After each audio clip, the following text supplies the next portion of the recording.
Gym కొత్తగా start చేసే వాళ్ళకి ఒక చిన్న టిప్. మీరు జిమ్ స్టార్ట్ చేయగానే ఫస్ట్ మీరు ఫోకస్ చేయాల్సింది మీ స్టామినా మీద.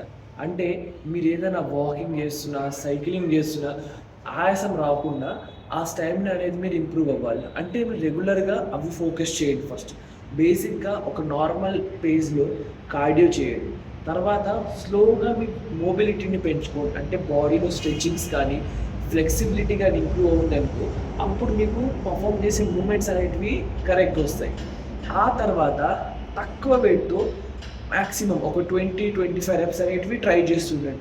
దానివల్ల మీకు ఆ రేంజ్ ఆఫ్ మోషన్, ఆ పోస్టర్ అనేది అర్థమవుతుంది.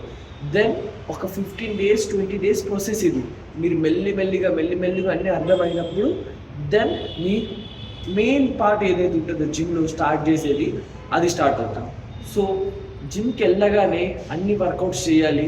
ఏది కనిపిస్తే అది వీడియోస్ చూసేసి వర్కౌట్స్ డైట్ ప్లాన్ స్టార్ట్ చేసేసి కన్ఫ్యూజ్ అవ్వద్దు. స్టెప్ బై స్టెప్ స్టార్ట్ చేయండి. సో నెక్స్ట్ వీడియోని మళ్ళీ కలుద్దాం. అప్పటిదాకా స్టే హ్యాపీ, స్టే హెల్దీ.